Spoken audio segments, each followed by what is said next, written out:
Early this week, reports arrived from Kigali indicating that Uganda's ambassador and permanent representative to the United Nations, Adonia Ayebare, had held a meeting with President Paul Kagame of Rwanda over the ongoing border closures, among other issues. Ayebare, who is also Uganda's former representative to Rwanda, was specifically sent to Kigali with a special message from President Museveni. Following the meeting, Ayebare returned to Kampala with another message to President Museveni. Following those meetings, we have seen several developments intended to end the impasse between the two countries. Tonight, we are privileged to host Ambassador Ayebare about the developments in the relations between Uganda and Rwanda. This is a special edition of On the Spot.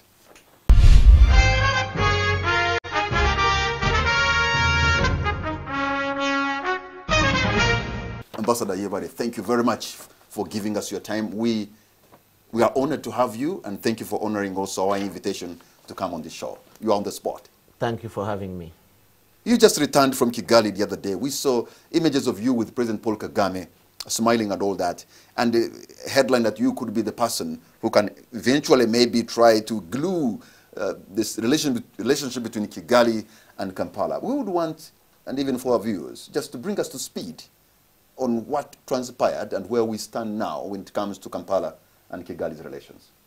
Thank you. I was just a simple messenger from my head of state, President Museveni, to President Kagame, taking a special message and getting feedback from President Kagame back to President Museveni.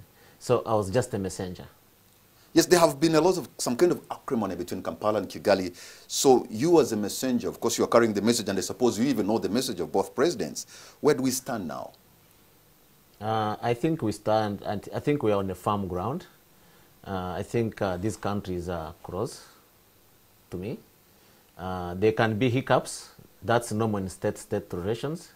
But this can be solved. And I think our heads of states have decided, and you read their official communication, that they are determined to take decisive action to normalize the relations between the two countries. You're saying this can be solved. But what is it? What is the issue? The issue is clear. It's in the public. You know, in the media, you've been covering it. I'm asking the messenger. What's the issue? The messenger is just a simple messenger, you know, carrying messages. And those messages that are carried are normally, you know, confidential and private between the two sovereigns. And we shall leave at that. But the issues between Rwanda and Uganda have been, you know, over the years, really bilateral issues that, of course, have, you know, sort of caused tension, which is unfortunate. But once heads of states commit themselves to solve them, we should give them a benefit of doubt. Ambassador Ayebare, Uganda and Rwanda, two countries that share a lot in common. In fact, they even share the history. Why do we find these two countries always having some kind of conflict, yet they should be having some kind of a brotherly relation? Brother Kamara, this is state-to-state relations. You know, the Westphalian system of states that came from Europe was adapted by African countries. And this really upgrades the debate from what you're describing as brotherly sister relations to interstate relations, which are rather complex and institutionalized. So there is always a challenge of managing interstate relations, you know, regardless of whether you are close, you know, by history, by tradition, even by blood, you know. So you have to manage state-to-state relations. So, but we have managed state-to-state relations with Tanzania, with Kenya, with Sudan, with Zimbabwe and other countries. Why can't we have an efficient state-to-state relations between Kampala and Kigali? It's always work in progress. I don't know how old you are in 1987 when we had the serious challenge with Kenya under President Moi. And we overcame that. You know, serious tension almost leading to war. I think it depends at what stage countries are relating. There will always be tension. The question is, how can that tension be resolved? You're talking about Kenya. We've had an issue with Kenya over Megingo Island in Lake Victoria, but that has not even taken us or Uganda or Kenya to close the border. We've had an issue with Democratic Republic of Congo over an island called Rukwanzi in Lake Albert. That has not caused the two countries to sort of close the border. And yet we don't even have a territorial or border issue between Rwanda and Uganda. Yeah, clear. Of course, Kenya in 1987, there was a closure of the border, you know, over Christmas. And, you know, the economies were disrupted, but it was resolved. I think with Rwanda, it is different but similar. I think these challenges can really be solved. And if you saw what the heads of state said, you know, publicly they have committed themselves to exactly do that, solve the problems between the two countries. Let me remind you, Ambassador Yebare, that at one point, President Museveni visited President Paul Kagame, I think even at his home, probably around near Lake Muhazi, I suppose.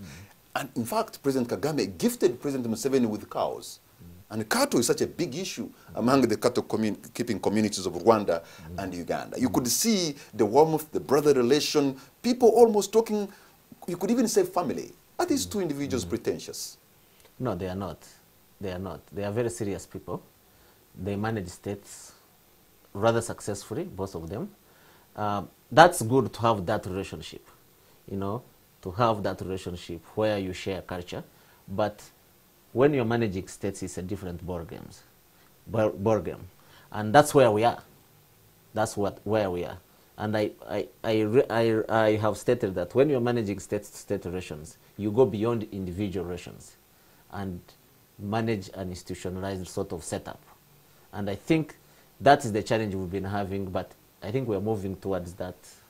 So look, the people of Uganda and the people of Rwanda, in general, they have no problem with each other. They seem to be working well.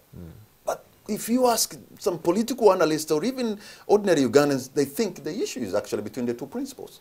No, it's not. That is simplistic. If it was that, it would be easy to solve. I think we need to upgrade the debate and use the state-to-state relations framework, analytical framework, to really unpack this. And once we get that, and we all focus on institutionalizing the relationship between the two countries, so that even when individual relations you are talking about go sour, we fall back to the institutional framework where institutions and rules kick in. And I think that's where we are going. And we are lucky that we have the East African Treaty that really brings the East African countries together, you know, to trade, you know, political, you know, and all that. And I think that's where we should move.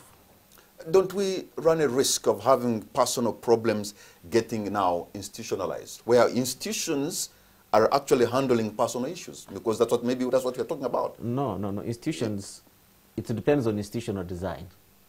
And the institutional design, in this case, is different. You know, look at the East African Treaty, for example. It spells out clear on how member states should rate each other. And it does not talk about individuals. But of course, you are right in the sense that individuals matter. But individual relationships can be also mitigated by institutions if they go sour. Is the personal relationship of the two principles shaping the policy relation, foreign policy relations of Kigali and Kampala? No, not really entirely. Not really entirely. And once you go that route, of course, you get it wrong. I mean, you said it that individually they get along very well. Yeah, but I'm asking, are they pretentious? No, they are not. They are not. They are not. I believe they are friends. But interstate relations is a different ballgame. It brings hosts of different challenges, whereby you are managing society at large and countries with different interests, you know, with different personalities, and how you manage that and you rate each other, that really is where the problem comes in. It's not the two. Is there among the two countries one of them having some kind of a domineering kind of attitude and that is causing trouble? No. Again, you persist, you know, once you use that framework, it will sound simple to sort of, if then they will get together over a cup of tea and sort of, but there are institutional issues, country issues, state relations issues that needs to be addressed, that always have to be addressed. You know, you're an ambassador, and the institutions, we have them in Kampala, we have them in Kigali, they are working well with Kenya, they're working well with South Sudan, they're working well with the Democratic Republic of Congo. Why can't the same institutions work well with Rwanda and Uganda? That's the challenge. That's what How does it become a challenge? That's how we should fix to make sure that they work well. And I think when you see presidents communicating to each other, when you see foreign ministers meeting, that is progress. That shows you that bilateral relations, there is talking. And what needs to do is to get results out of that kind of interactions. Do you even have an idea? What is it that you really want to solve between the first relation between Uganda and Rwanda? Of course I have an idea. What is it? I have an idea. It is interstate relations, to make sure that as countries we have good relations. That's what it is. When I first interviewed Rwanda's ambassador to Uganda, Major General Frank Mugambaje, about these issues, on the first day when this happened, he told me, you know, we're not closed the border, but what we've done is that we are repairing a door, we are building a new border entry point, and so after this building, it will be over. He's on record. This is what he told me on a radio interview. And now, it's a different thing. Yeah, that's what he told you, but I don't know what you are saying that it's a different thing. What is different? It's eventually that Rwandans should not come to Uganda because they think that Rwandans are insecure in Uganda. I mean, do you buy the idea that the Rwandan nationals are insecure in Uganda? Whether I buy it or not does not matter. Countries have a sovereign right to issue travel advisory. Whether you agree it or not, it is immaterial. They have issued that travel advisory, and they have their reasons. You know, our challenge is to make sure that we solve that. You know, we address that concern. There are many concerns. It's not only that really now we're on equal footing. Once heads of state say, we want to solve this problem, we are committed to solving this problem, I think we should give it space and support to make sure that that happens. So in giving it space in the next couple of days or weeks, what should Uganda and Rwanda expect to happen? I mean, they should expect good things, and this relationship really has all the ingredients of, you know, of being, you know, on a good footing. And I think that's what should be expected. In my business, you have to be optimistic. Otherwise, if you are not optimistic, you have no business doing what I do. You met President Paul Kagame around end of year 2019, right? And you have been before Uganda's ambassador to Rwanda. In fact, you went there immediately after the Kisangani debacle. And many Ugandans say you did a good job in trying to do your diplomatic work there. When you were there and when you returned, what kind of Rwanda did you return to? Rwanda is on a trajectory of development. It really has developed. It's phenomenal. And I've been, also before I became a diplomat, I was a journalist in the region in '94. I remember. After the genocide of '94, which was disastrous, and to see where they are, it's really impressive. In terms of the reception you got, you as Uganda's ambassador? You mean now? Yeah, when you went back. Oh, I'm always welcome. This is an African country. I'm always welcome we're always welcome in African countries. And I was not a stranger there. I've been there before. And I'm always welcome. I was well received. It had to take Ambassador Adonia Ayebare from New York at the United Nations to come and try to glue this together. But you have your bosses in this country. You have the Minister of International Relations, Okello Oryem. You have the Honorable Sam Kutesa. You have all these people. Why you? Why me, indeed?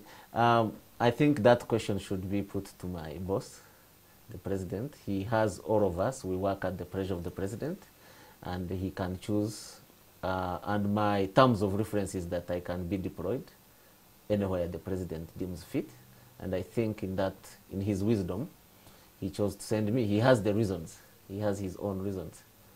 Is there an indication, should we understand this to mean that the group in Kampala perhaps is compromised or perhaps is not up to the job? No. We work as a team. We work as a unit. When I come, I report to my minister.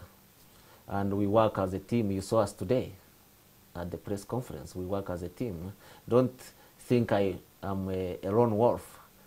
I'm not. And we work as a team with the ministry, with my colleagues, the permanent secretary and others. So, you know, before you even came in from New York, we have the East African community. And these two leaders are very much respected in the East African community. Has the East African community failed Rwanda and Uganda? They should have come in like yesterday with authority or with wise counsel to rein these two countries out. Again, Brother Kamara, state-to-state relations is a complicated process. You don't know what people do in private without being in public.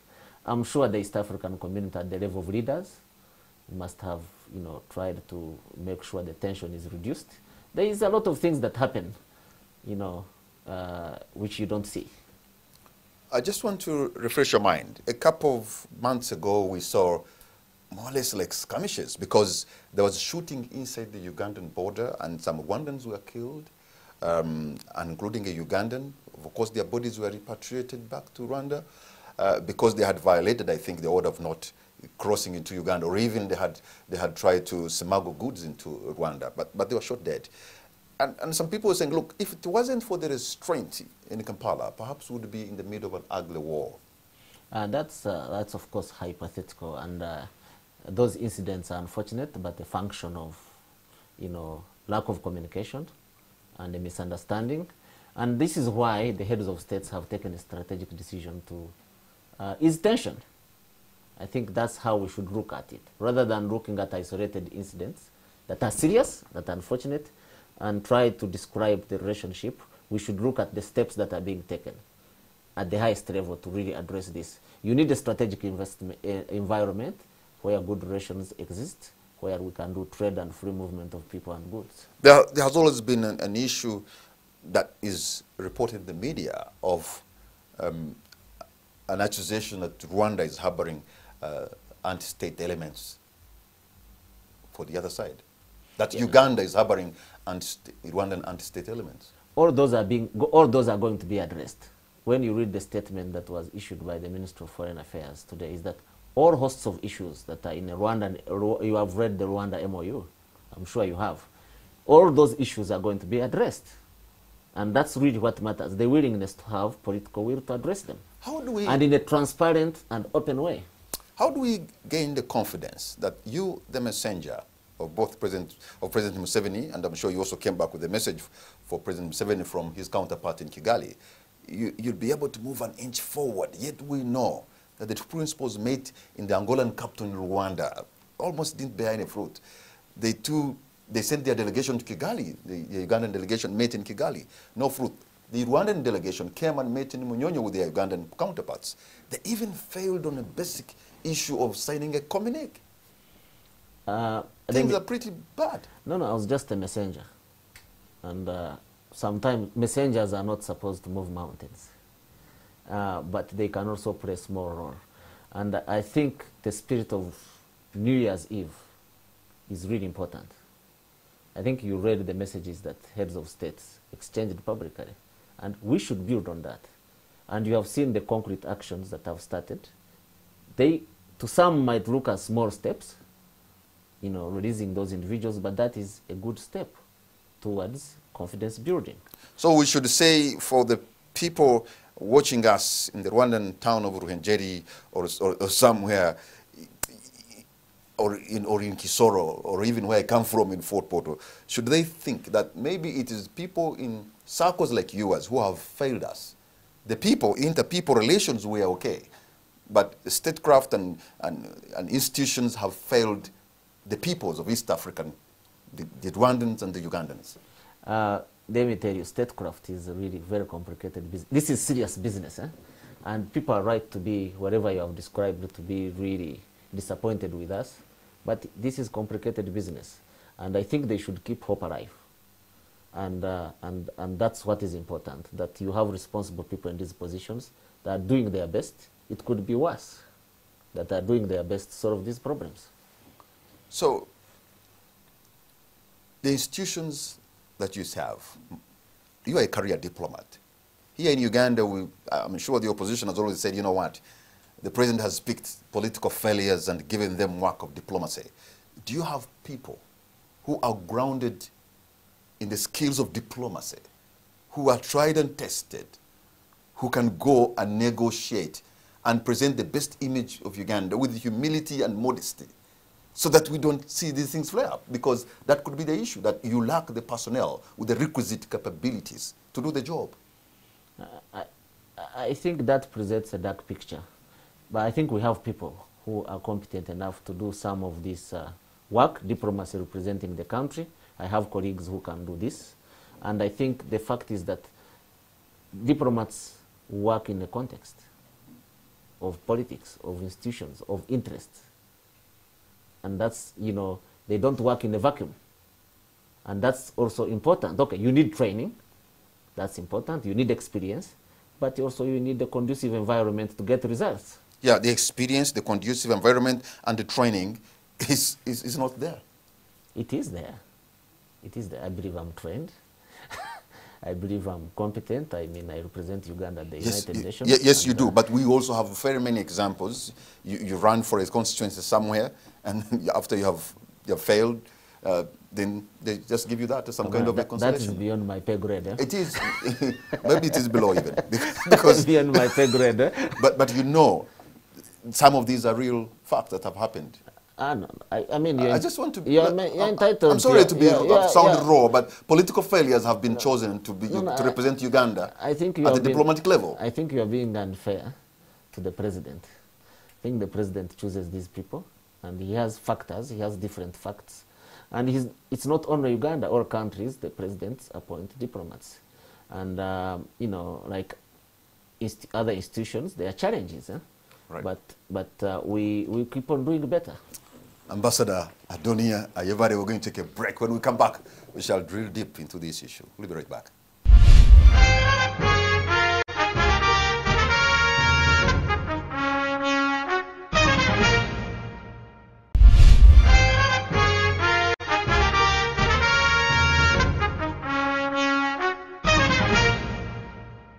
Welcome back. You're watching On the Spot. My name is Patrick Kamara. My guest tonight is Ambassador Adonia Ayebare, and we're discussing the Rwanda-Uganda relations. You know, in this issue, Ambassador Ayebare, because of the interconnectedness of the two countries, I can imagine there are people who are inside Rwanda dying to come to Uganda because they have relations, because some of them could even be having property, and they can't. You know, this, unlike other maybe state relations, you may find has actually divided families and individuals, and you know, and presents to you the diplomats who are trying to solve this issue with challenges that maybe are not in your diplomatic books. No, I think it's normal state-to-state relations. I think, you know, once you are in Rwanda, you are Rwandan. Once in Uganda, you are Ugandan, and you are under different jurisdictions and under different sovereign authorities. The challenge is how do these countries relate to make it easy for interaction of what you have described. And I think that is where the challenge lies. But it's normal. Once the bilateral relationships are on a good footing, it becomes easy. And once they go sour, there is a need to... You know, I ask this because I have friends in Kigali who could even have come for Christmas. And they're like, no, Patrick, we just can't cross because we don't know whether, first of all, they will allow us, or if we go, whether they will allow us to come back. That's the kind of pain that people go through. Absolutely. At the family level, in different places.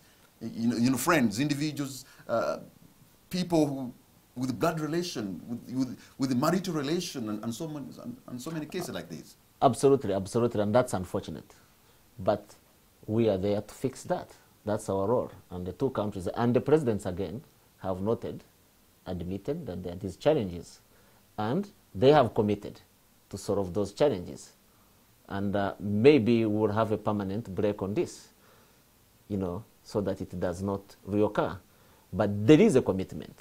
But let me tell you, where you have two states, these challenges are bound to happen. But the question, as I said earlier, is how do you resolve them? And that should be the yardstick of how you judge relationships between countries. So, is there a problem of somebody trying to gain some geopolitical kind of supremacy in the region, and that could be the issue? Because, you know, I keep on asking you what the issue, because Ambassador Ayebare, you're actually not giving me much on what the issue is. Yeah. Because believe you me, Rwandans and Ugandans are asking themselves, what's the issue? Yeah. Because if you cross Chanika, or you cross Mirama Hills, or you cross Katuna, people don't want to care what Kampala is saying or Kigali is saying. For them, they just want to continue with their livelihoods. They just want to relate, they have always related. They just want to cross the border, maybe for social services across the border. And this statecraft you're talking about is your issue in Kampala or issue in Kigali. But the people-to-people relation, they just don't get it. Yeah, actually, I'm sorry I'm not giving you much, and I'm not supposed to give you much. Otherwise, if I gave you much, I would not do my job. Huh? But let me tell you, there is no geopolitics here. I mean, the issues of geopolitics in Africa are almost solved. We have the African Union, we have sub-region organizations like the East African Community, where all these big issues that you call geopolitics have been spelled out. They are basically public goods, like trade, travel, people and goods that have been clearly spelled out. Of course, you can argue that these are not being implemented. But we have the framework of really addressing interstate relations, even what you call geopolitics. You know, I mean, Rwanda and Uganda in East African Community, and again, I keep on bringing you back. That is changed the strategic environment. Before the East African Community, you could argue that there was geopolitics. You know, Uganda wanting to do it alone, Rwanda wanting to do it alone, Kenya wanting to do it alone. Now, this changes the game. And our leaders are aware of that. And I think that's why we stand a better chance, maybe, than in the 70s, where you had no East African Community to solve these problems. But where is the East African Community in solving our misunderstandings, in trying to sit us, our leaders, together and at a round table, and we don't reach the level we have reached? Because I suppose we reach a level probably that was dangerous. Thank God never has not gone beyond that, but I suppose we reach a level that was dangerous. Yeah, because the East African Community, you can call it the invisible East African Community. The East African Community, unlike ECOWAS and maybe SADC, focuses on trade, you know, and movement of people and goods, and it's integrated. It's the region that is most integrated, East African region. Yeah, but you can read all the literature. It's the movement of the people and goods now that is exactly having a problem in between. That's why there is pressure to solve it. That's why you are talking about your friends who can't come here. That puts pressure on leaders and us people that are paid by taxpayers to solve these problems. That's a real pressure point, that you have a strategic environment that encourages movement of people and goods, and people are used to that. You cannot reverse the clock. And that's good. That's the strategic environment I'm talking about. Is the country you represent, my country, Uganda, are we a bad neighbor in the region? Because we have had an issue with Rwanda. Before that, we had an issue with the DRC over Rukwanzi Island, and Kenya over Mgingo. Sometimes South Sudanese have had to, abduct Ugandan officials because they claim, some part of the Ugandan territory is actually belongs to South Sudan. Are we bad neighbors? We are not bad neighbors. I think, be generous to your country. I think all these regional countries, Uganda has played a role at one stage in helping people, even under difficult times, our neighbors. I mean, we have 1.2 million refugees from South Sudan. Is that being a bad neighbor? And Uganda you have heard about our progressive refugee policy in the world. People come as far as Europe to come and study our refugee policy that allows, because that is informed by the ideological foundation of Pan-Africanism, as you know, that these are our brothers and sisters from the region.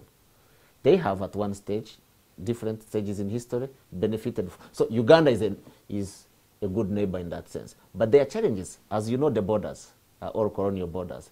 The African Union has a border program that has helped African countries to really address these border problems. Tanzania, we are working on the border, demarcation of the border. The same with South Sudan. I think the AU is going to help on that. And the same with Kenya. This is working, and it's not only limited in East Africa, even in West Africa and Southern Africa. You have heard about Nigeria and Benin. There's a border that's been closed for a long time to trucks over the disputes of trade. And ECOWAS is also an integrated region. So these are challenges of developing these institutions and of integration. You have been an ambassador to Rwanda. You understand the East African community more because you've worked in it as an ambassador. Is this East African community really working for the partner states? Because there are some countries which cannot even pay their dues to Arusha. And also, when you hear skirmishes, the other time, 2 years ago, Tanzania was expelling some of the herdsmen back into Uganda and things like this. By now, we should even have had a political federation or a monetary union that has not happened. This union you keep talking about, or we have, is it working for us? If you study the politics of integration, starting with Europe, Europe was devastated by war.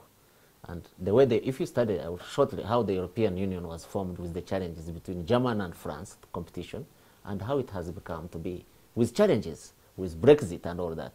This region is no exception. These are labors of pain, the problems we are talking about. And no more. When you try to combine sovereign countries, people give away sovereignty in return of something, and sometimes there is disappointment that I've given maybe too much. We can't be having baby steps or Yes. teething problems for heaven. Yes. It started in the 70s, collapsed up now, and you're saying these are baby Yes, steps? the European Union started in the 50s. And you have seen the upheavals, even to some countries withdrawing. These take long time. And I think East African community has even, comparatively to other regional integration projects, even integrated faster. You know, we have a common, trade policy. We have free movement. I don't need a passport to go to Rwanda. I need an ID to Kenya. But the And this projection. happened. But the projection was that by around, I think, 2015, we should have had a political federation. Before that, we should have had a monetary union. What we have is a customs union, maybe a common market, and that's it. But we seem to have failed. Because I'm saying that in the larger scheme of things, if we had that super state of a politically federated East Africa, perhaps we wouldn't even be having the problem that we have now. That is the ideal. That is an aspiration. But how do you get there? You have to go through these steps. And as I have told you, we can have a show on regional integration. It takes time. You have to have functional regional integration. You get where the easy things to agree on and build on that. And I think these timelines might have been set, but really East African community is on a trajectory. Even political problem between countries notwithstanding, I think, compare it to other regions. You see that East African community has really done well. The issue of security is key, and I'm sure some of the issues could be because some of the two countries feel maybe there's an element of insecurity or maybe anti-state elements operating in each other's country. Exactly. But that's why now this takes me to the Democratic Republic of Congo, because when you worked as ambassador there, you're also working towards stabilizing Burundi and also in the Congo, and I remember I think South Sudan. Congo still has the largest UN force, bigger than anywhere else in the world. But they seem not to have given results in trying to stabilize areas of Ituri, North Kivu, and South Kivu. Is the Great Lakes region really moving forward in terms of stabilizing that part of the world? Because ADF is still reigning in Eastern Congo, still killing people. Until recently people were dying there. And yet you have the biggest peacekeeping force in the world, of the United Nations, resident in Kinshasa. Absolutely. This has been a complete failure. When it comes, UN peacekeeping itself has its own problems. In New York, we are spending time now with Secretary General Guterres trying to reform UN peacekeeping. The financing environment, countries are saying we cannot keep on paying money. It's billions of dollars, I think $8 billion peacekeeping budget at the UN, $8 billion. And countries are asking rightly so that we need value for money. Why should we have a peacekeeping mission that goes into the country, civilians continue to die, armed groups storm, and MONUSCO now there is a strategic review that has been published that are really recommending, very, very radical steps in managing that peacekeeping mission. And I think also the Democratic Republic of Congo government is asking hard questions. As you know, they have just gone through a transition from President Kabila to President Tshisekedi. That's a major political step. And that is the Congo domestic politics, but they have to address the threats to the neighbors, including Uganda, Rwanda, and others. And that's where we are. And I think there is a honest dialogue between the Democratic Republic of Congo and neighboring countries to address that challenge. You worked as for the trying to stabilize and bring peace in the Republic of Burundi, but we still get some Burundian nationals running, also coming to Uganda as refugees. All the diplomatic effort in trying to stabilize that country. I'm bringing this because we live in a region that has some tensions here and there, even though we have our own problem. But the problems in Congo and Burundi and Rwanda can actually affect the neighboring country. So what is the case for Burundi? Yeah, Burundi really has come a long way since 2005, when we had the first democratic elections. Burundi had gone through a lot of time, you know the history, from the 60s, military coups, civil wars, where almost 500,000 people died. But in 2000, the region, Uganda actually chaired the Regional Peace Initiative. That's how I came in. And I was privileged to serve as one of the mediators and one of the technical people in the Burundi peace process. So Burundi really has had was successful in 2015. It's only 2005, 2015. That's when there were political challenges that degenerated into security. But Burundi now has had challenges, economic, political, but now is on a trajectory. Now it's peaceful. It's on a trajectory. You've had President Nkurunziza announcing that he will not be running again, and there will be a transition to another leader. And really, African countries can succeed even in this environment of instability. I have seen the UN Secretary General, actually, at the beginning of the year, Antonio Guterres. He says, the new year has begun with our world in turmoil, and that we are living in dangerous times, and geopolitical tensions are at their highest level this century. Do you agree? I agree with him. It is scary. You know, you have seen what is going on in the Middle East now. And that is at play here in this region, where we are. No, these are different challenges. Actually, they are not compared to the Middle East. The Middle East is a different ballgame. Okay, there are conflicts here that worry the international community, but you have to measure them. Do they threaten international peace and security? The situation in the Great Lakes, to some extent, yes, but not as the Middle East. I think African countries, and in the Great Lakes region specifically, have actually done well in terms of conflict resolution and peace building compared to other regions of the world. There was a time when President Yoweri Museveni, I think, wrote a letter to Claire Short, complaining about, because he needed more money to spend on military expenditure, because he thought this region and the neighbors were also spending militarily, and he needed money. And remember, there's that letter that leaked, if you remember, because you're journalists, I'm sure you remember that. So you see our problems have come from very far. They have, and they have been solved. I mean, you remember our relationship with Sudan before South Sudan became independent. We were basically at war with Khartoum. And that one now has been sort of solved. And now we have a different strategic environment where we have South Sudan as part of the East African community. They have challenges on their own, but the strategic environment changes, where we don't have an arms race in the region. You know, to the magnitude you are describing. Look at the Middle East. Look at the Middle East with missile and all that. We have problems, but they are not that. The Secretary General was referring to problems like the Middle East. He was talking about geopolitical tension is at the highest ever. Well, even us, we have some our own tension, don't we? What is geopolitics here? Tell me. What do you mean by geopolitics between Uganda and Rwanda? Rivalry. Over what? You tell me. No, I'm asking over what? I mean, the challenges we have with Rwanda are how to manage our relations. It's not geopolitics to dominate each other or to dominate the region. It's how do we solve our bilateral relations? And that is easier managed than the geopolitics you are talking about that are really surfacing to the other parts of the world. Ambassador Adonia Ayebare, we're going to take a break, and when we come back, let's talk about the Rwandan nationals that have been released from jail, in the Ugandan jail, and now they should be home in Kigali. We'll be right back.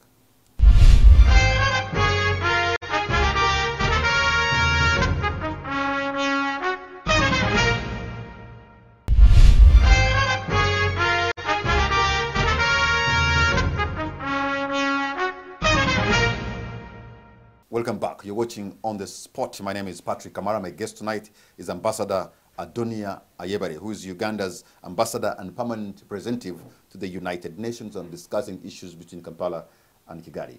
Ambassador, we noted the release of 9 Rwandan suspects by the Army General Court Martial on Tuesday. We understand this is being done in the spirit of reconciling the two countries. What could you share with us? Exactly. That's really a good gesture from Uganda. That, as you know, one of the contentious issues was, you know, what Rwanda calls the illegal detention of Ugandans, which is really not illegal, which is under the courts and the court martial. And releasing these people really sends a message that the normalization of the relationship between the two countries is on track. And so that's 1-0 for Kigali? No. Don't view, these are not linear processes. That you do this, I do this. No. You know, you send a gesture. But they have scored a point, haven't they? No, you send a gesture, and naturally this will lead to there are other issues to be resolved. This one will lead to other problems being solved. So what should we anticipate in terms of reciprocal kind of response from Kigali? I don't know. I don't know what, what will happen.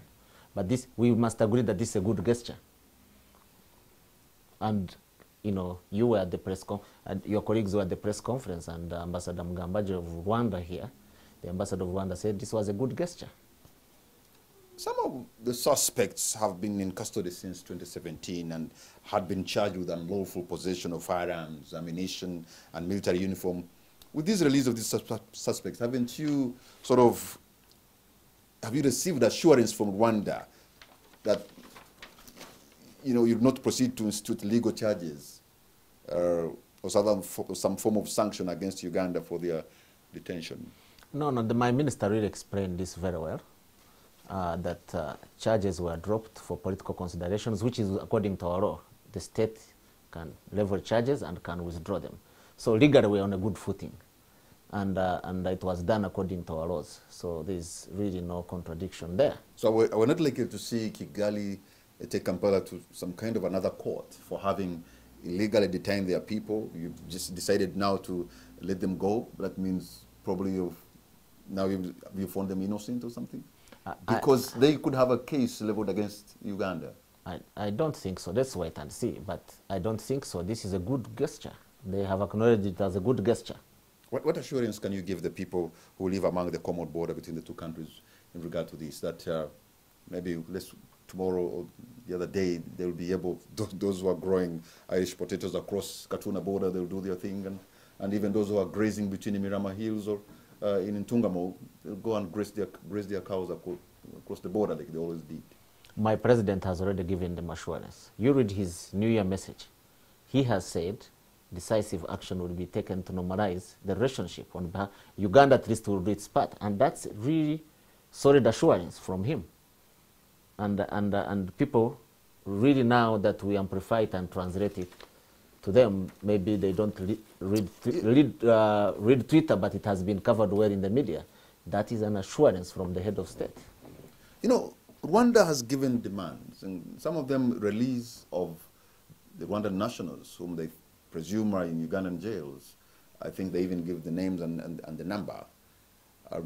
Yes, these ones, we have known them. We have always read about the people who were released yesterday, but one. How about the other? This is a good beginning, like I said. And I think if there are others, everything, you read the communique, everything is on the table, in a transparent way. All this now, there is a good environment to address all this. And this is a concrete step, and other concrete steps will follow. And if, nobody knows, everybody says, I've provided names, we have different, but now that there is a good atmosphere of working together, nothing cannot be addressed. Does Uganda have any demands that they need Rwanda also to respond to, like the Ugandan gesture? What do we need Rwanda to do now? I mean, they clearly spelled out, like at the beginning of the show, what we said in the Rwanda agreement. Uganda has put its demands. I cannot enumerate them off head, but they are there, and Rwanda knows them. And all these things are on the table. And now there is an environment to really address them, what we need is a good environment. And this really creates, hopefully this creates that environment. The two principals, President Museveni and President Kagame, have been leadership for some time. And for Uganda, there are even no term limits or even no age limit. So in 2021, if President Museveni decides to get on the ballot, he will be extending his reign over Uganda for 40 years. And is it the lack of the change of leadership between the two countries for decades, maybe is that a problem? I'm not really paid to comment about that. That's outside. First and foremost. Outside. You are Ugandan first and foremost. You are a Ugandan citizen first and foremost, and this concerns you before you become a diplomat. No, and you are becoming a senior citizen again. You see. Yes, I am, but really that is beyond my pay grade, and of course I have political views and all that. But I'm a public servant. I don't comment about politics, and I don't have strong views about politics. I try to do my day job, which is represent and promote, defend, and promote Uganda's interests abroad. You're being very modest. But you know that the talk in Kampala or even in Nairobi or in East Africa is that some leaders have overstayed in power.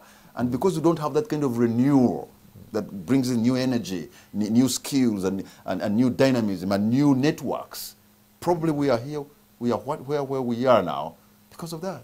And that's a debate, really, of how countries, that's a constitutional matter of different countries, on how countries want to manage themselves. Now we can go on and have another show and not finish, yeah, but you know, you seem to insinuate that I am digressing. I am not, because I'm actually right within what we're talking about. Because if these issues are also between leaders, and the leaders have been around for some time, and I can imagine if, you know, remember there was a problem back in the day between Kigali maybe and Dar es Salaam when Jakaya Kikwete was in power. He went and maybe, because there's always a renewal, and that renewal, I suppose, is good. Well, there was a problem when you had a problem with Moi, but Moi went long time ago, and there's some kind of renewal in Kenya. But we don't have that kind of renewal in Uganda, do we? Well, you really simplifying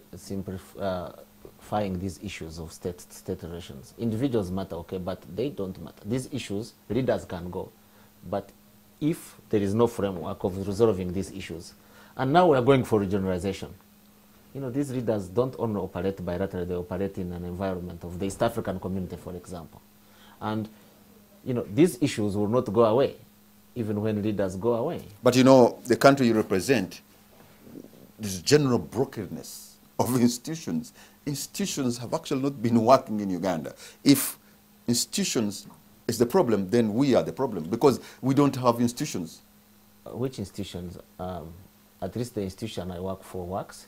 And I think that's a different debate of, you know, it depends on who is talking. You know, sometimes you need to do a comparative study, compare Uganda with the region and with the continent. And I'm sure you're a well-traveled man. If we went around the continent, you will actually appreciate that we have problems, institutions, at the level of institutions, but we are better off than other countries. We could do better. Well, it's work in progress. Majority have said the only institution that still has a pulse in Uganda is the UPDF. The rest. No, but that is an important institution. Yeah, but the rest. Agree? But the rest are struggling. Do we agree that that is an important institution? Yeah, but the rest are struggling. That the army is an important institution? For some maybe personal reasons, for some selfish reasons. No. It's deliberate. Of regime longevity. No, yes, it's deliberate. It's deliberate that we have a working army. As you know, armies in Africa and the world are important for stability and other. It is a deliberate, I think, effort to make sure that we have a working army, and we should celebrate that. And other institutions are not that bad off. I mean, you know, we have really the way we are accountable to Parliament.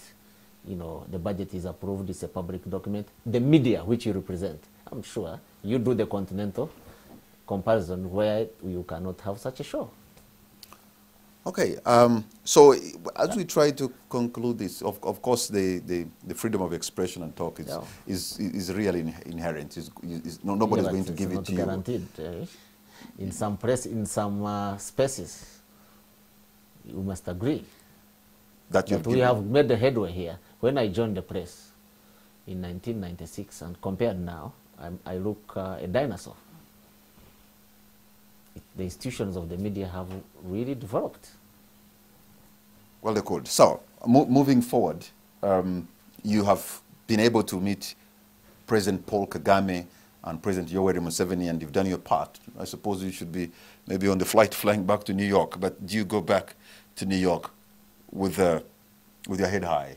I do.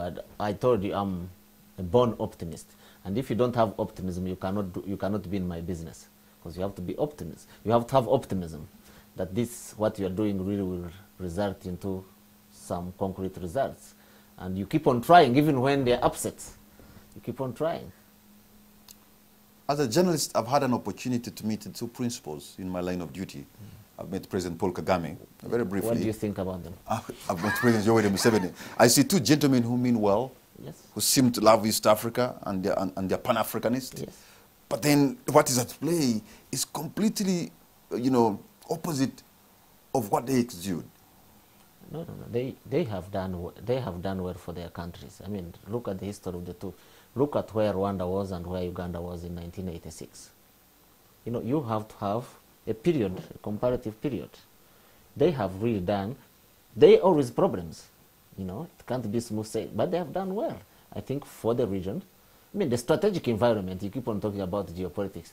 The strategic environment we operated in 1980 during the Cold War. You know, during the 90s, the war in Congo, these two leaders will go down in history as having contributed to. But you know, the war in Congo, perhaps that's where the problem, the conflict was sowed, the seed of conflict was sowed in Kisangani. That was a small aspect. The strategic environment you are talking about is the removal of Mobutu, which changed the game in this region. You see, that changed the, you know, Mobutu was a product of the Cold War. Uganda and Rwanda worked together. Of course, there were upsets like Kisangani, but you know, this really were small compared to what changed and what this, the stopping of the genocide in Rwanda by, you know, President Kagame. Of course, Uganda had a role in that. These are really will go down. These are called mega trends. You know, when you look at the history of this region, you know, going forward, we get consumed by the daily problems, of course, which matter, but these have really been too successful. Rwandan nationals in the 80s sacrificed for this country. Of course. They died for this country. Of course. Of course. Of course. And you agree, me and you, that we will internally be grateful about that, for their sacrifice. Ambassador Donia Yebari, what's going to be your concluding remark on the show tonight? My concluding remarks is that really thank you for having me, and I'm really very impressed by the show, and I hope you invite me back. Maybe I'll find you in New York. Please, let's Ambassador have a New York show. Our man in New York. Thank you. Thank you very much. Yeah. That was Uganda's ambassador to the United Nations, and Ambassador Donia Yebari. We thank you very much for having given us your time, for having honored our invitation and trying to be a messenger of President Museveni to Kigali and returning that message to Kampala.